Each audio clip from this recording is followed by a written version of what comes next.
Do começo de 2017 para cá, cada vez mais na internet vem brotando boatos, notícias e tópicos sobre um novo mal do século. Mas bem, se existe um novo, tem que já ter existido um velho, correto? Então, primeiro de tudo, vamos entender o que foi o primeiro mal do século. Para isso, vamos voltar para o século XIX, que foi quando tudo isso começou. Nessa época, a tuberculose era uma das maiores causas de morte não só no Brasil, mas no mundo todo. Ela dizimou não só milhões e milhões de pessoas anônimas, como também levou embora muito cedo vários artistas importantes. E por isso, a tuberculose é considerada o primeiro mal do século. Acontece que, ao mesmo tempo em que a tuberculose ceifava a vida das pessoas ao redor do globo, aqui no Brasil estava começando a segunda geração da poesia romântica. E justamente por estarem vivendo numa época onde a morte era algo tão iminente e chegava tão cedo para grande parte das pessoas, esses poetas foram imensamente influenciados por isso. As obras, além de idealizarem amores platônicos e impossíveis, eram carregadas de muito pessimismo, negatividade. Eles tratavam a vida como algo tedioso, não tinham esperança nenhuma de felicidade e para eles a realidade era algo bem sem graça. Resumindo, esses poetas flertavam com a morte e eram atraídos por ela. O maior poeta brasileiro dessa época é o Álvares de Azevedo. Talvez você até pode nunca ter lido nada dele, mas eu tenho certeza que pelo menos você já ouviu falar. E bem, só para vocês terem ideia, ele morreu aos 21 anos de idade, afetado pela tuberculose.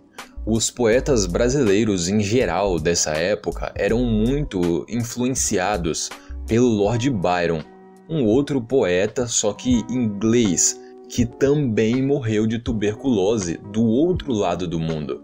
E enfim, esse foi o mal do século, o velho mal do século, e vocês já conhecem ele. O novo mal do século, que vem sendo cada vez mais discutido, são os problemas na nossa própria mente. Por exemplo, a síndrome do pânico, a ansiedade e principalmente a depressão.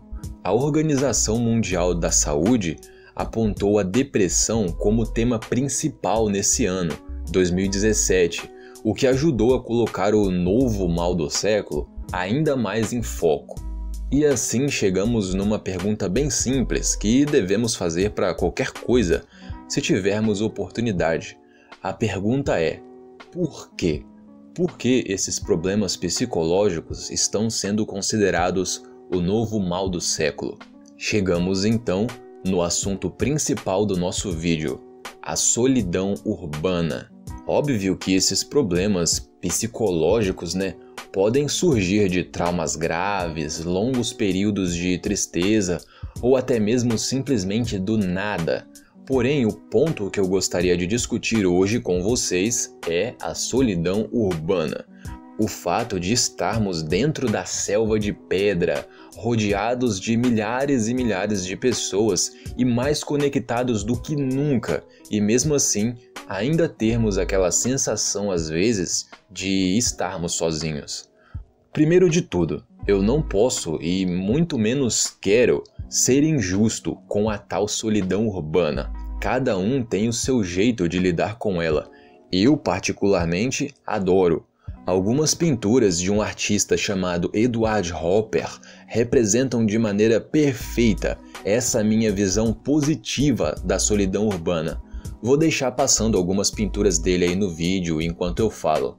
Nessas artes de Edward Hopper teremos pessoas solitárias, ambientes urbanos mas silenciosos, sem toda aquela barulheira da cidade grande, ambientes noturnos e esse tipo de coisa.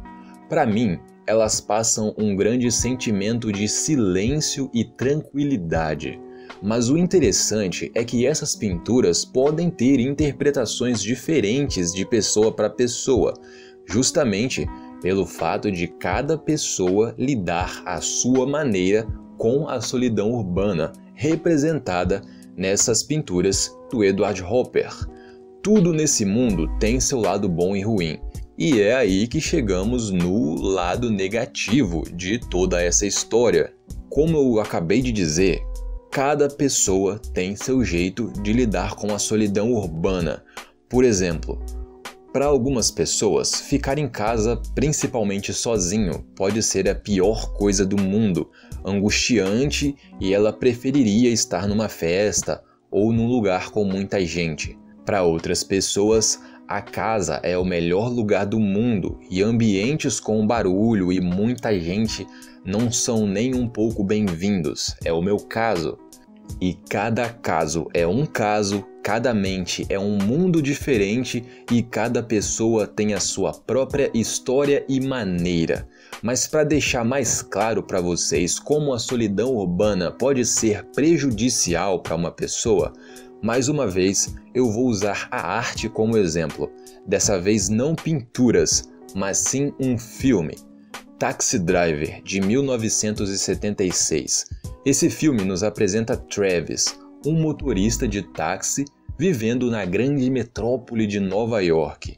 Apesar de estar vivendo nessa cidade grande e de ser um motorista de táxi e atender pessoas todos os dias, ele ao longo dos anos foi deixando de falar com os pais, não conseguiu fazer novos amigos e não tem uma namorada. Ele está rodeado de pessoas, mas sempre sozinho. E essa solidão é literalmente enlouquecedora e vemos ela evoluir ao longo do filme. Taxi Driver é um dos meus filmes preferidos e se você nunca assistiu, se eu fosse você, depois desse vídeo, eu iria correndo para ver. Mas enfim, para concluir, vou usar aqui mais uma frase de um poeta à minha maneira, um romantista espanhol.